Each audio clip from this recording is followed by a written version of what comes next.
Homelessness continues to be a major issue in Philadelphia, notably on Kensington Avenue.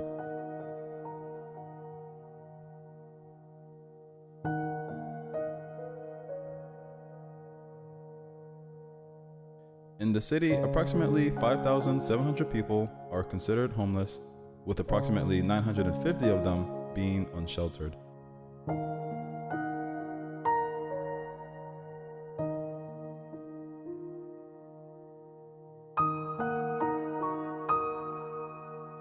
In comparison to other parts of Philadelphia, this side of town has the highest concentration of homeless people.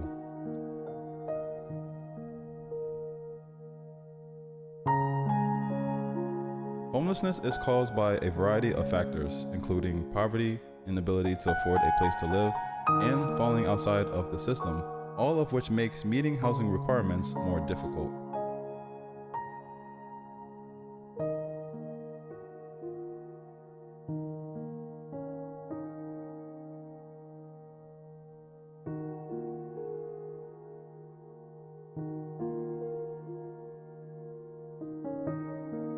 Sometimes mental illness plays a role. Many new people have become homeless as a result of the opioid crisis. Although the homeless population is spread throughout Philadelphia, including Center City, and across the country, Kensington Avenue has the highest number of homelessness.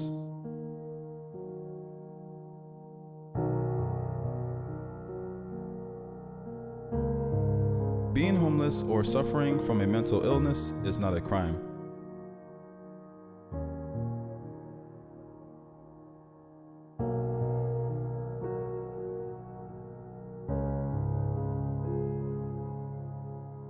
It is also not illegal to sit, occupy, or sleep in public places.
Law enforcement officials do not arrest homeless people because doing so reduces their chances of finding housing and raises the public sector's cost.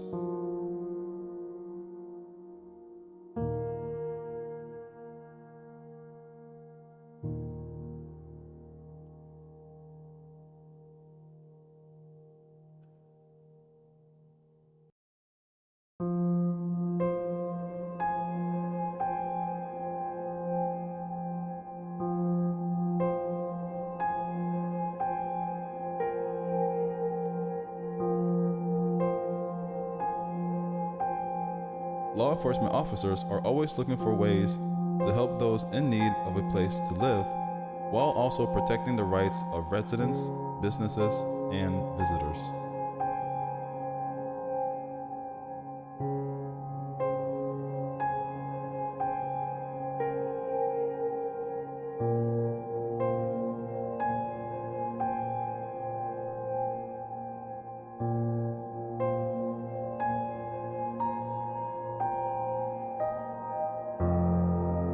The COVID pandemic has also exacerbated Philadelphia's homeless population. In addition to dealing with a massive increase in the number of homeless people in Philadelphia, there has been an increase in drug consumption.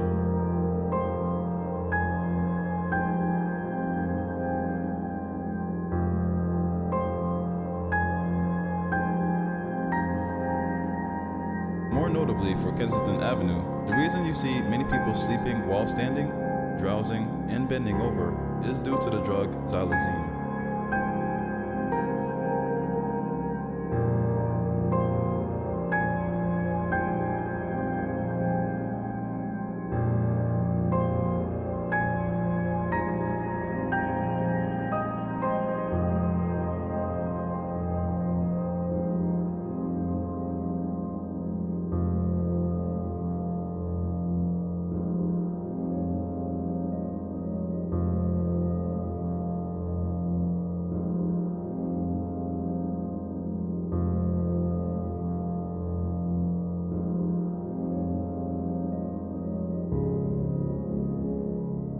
Xylazine is a sedative with analgesic and muscle relaxant properties that are used in veterinary medicine. It is used to calm and facilitate the handling of a variety of animal species, including cattle, sheep, and horses, as well as to perform diagnostic and surgical procedures, relieve pain, and act as a local anesthetic.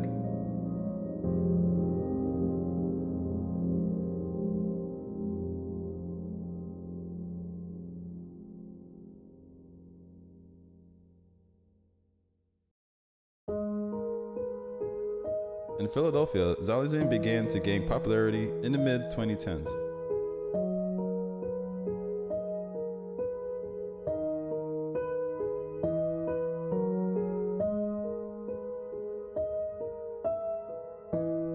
People who use and sold drugs allege that xylazine had become a highly sought-after substance and that it has become a much more common component of the local drug supply.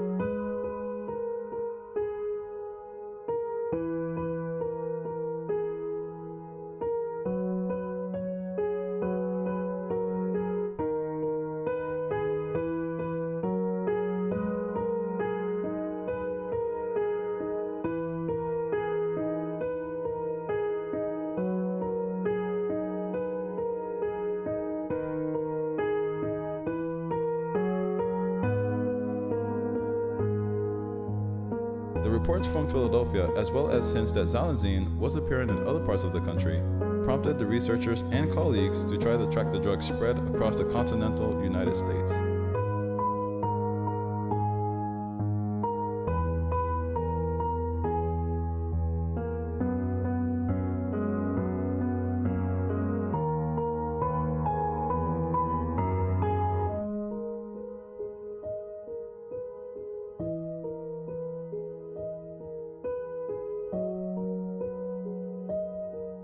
Xylazine was found in 0.36% of overdose death in 2015, according to research. It increased to 6.7% by 2020.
It was found in 1 out of every 5 overdose deaths in some areas. Notably, the study discovered fentanyl, a powerful synthetic opioid that has come to dominate regional drug supplies in nearly every xylazine-related death, indicating that it wasn't just a tranquilizer that was causing these overdoses.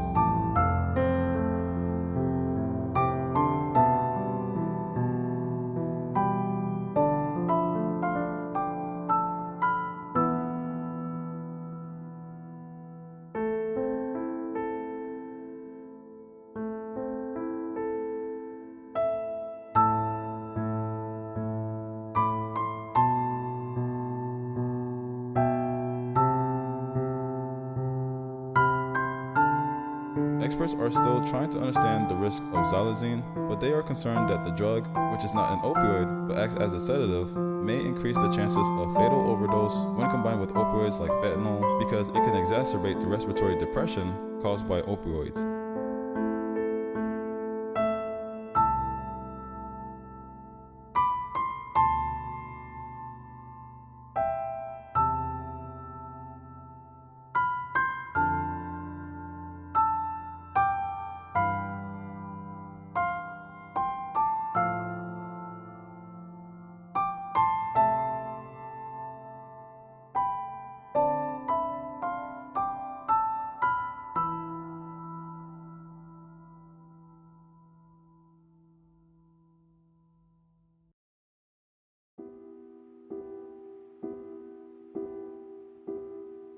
It may also make reversing overdoses with naloxone, which is designed to work on opioids, more difficult.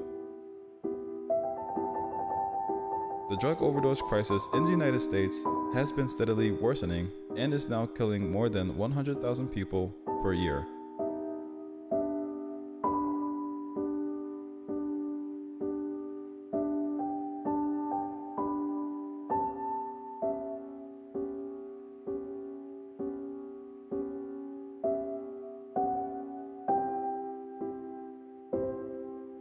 Fentanyl, which was once primarily found in the supply of opioids such as heroin, is now more frequently found in stimulants such as cocaine and methamphetamine.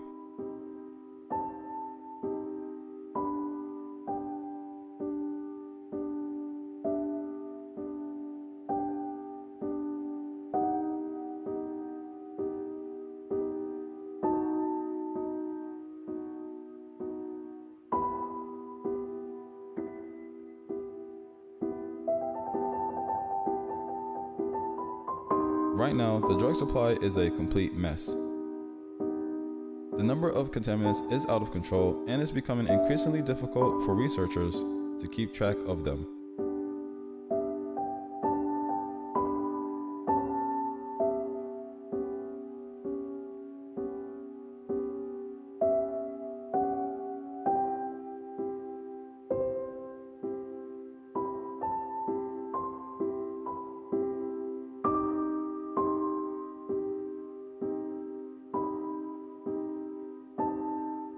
What is happening now is people are not buying what they believe that they are buying, or they are unaware of what they are buying.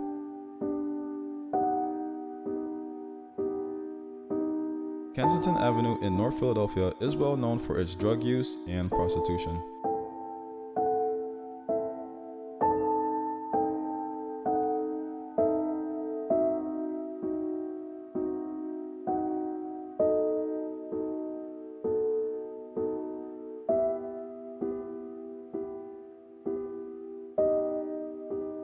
There are many people living on Kensington Avenue who are college graduates with a bachelor or even a master's degree.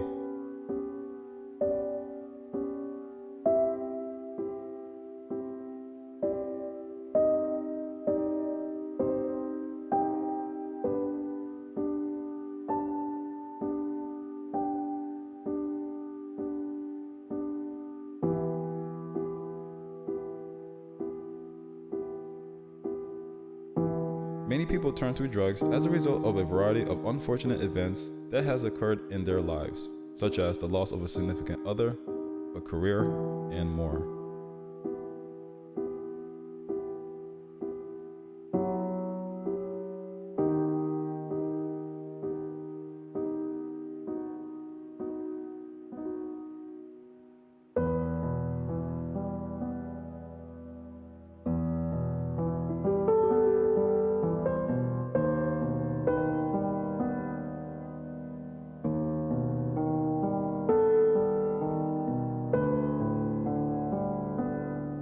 It is extremely difficult to explain addiction.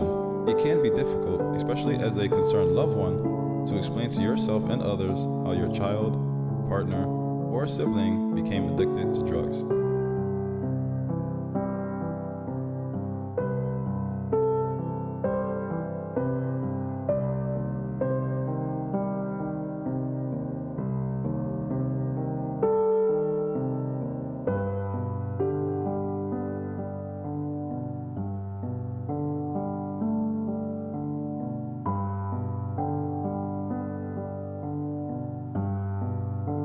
Many people on the outside believe that substance abuse is a bad choice in which someone should have said no, bad habit that just needs to be kicked, weakness that someone can't overcome the withdrawal symptoms, and moral failing that the person has given up. In reality, drug addiction is none of the above. It is a chronic brain disease that cannot be cured with a simple no or a change of mind. It is critical to recognize this before asking, why do people become addicted to drugs? Or why did my child become addicted to drugs?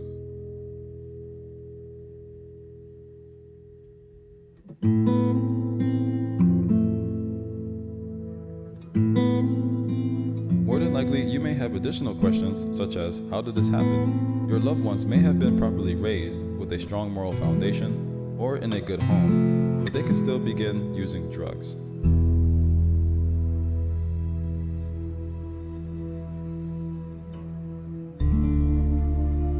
The truth is that people use drugs for a variety of reasons, and they become addicted for a variety of reasons.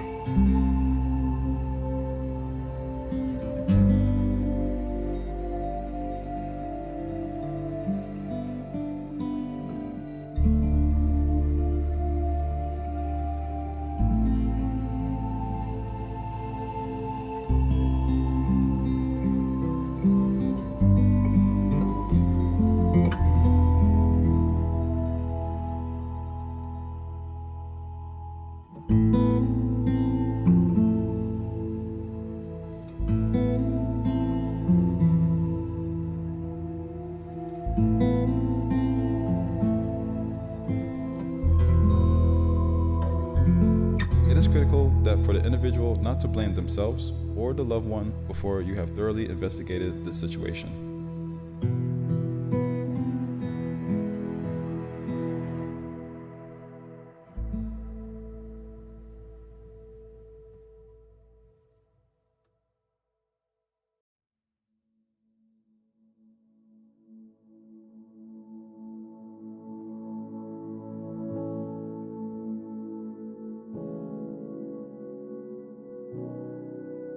As concerned family members, we frequently wonder, why do some people become addicted to drugs while others not?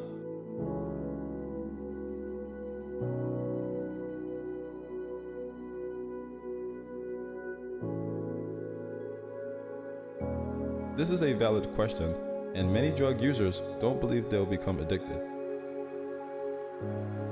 The truth is that anyone can become addicted to drugs, and there are a variety of factors that make them more vulnerable.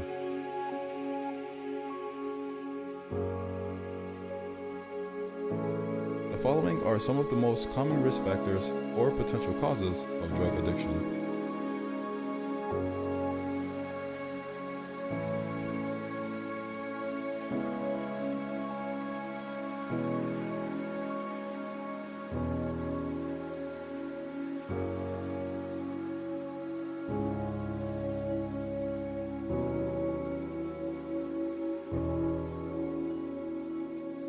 One, early life stressors such as being abused or witnessing trauma. 2, abuse, either physical or sexual, in the past. 3, genetic vulnerability such as other family members who struggle with addiction. 4, prenatal alcohol or drug exposure while in the womb.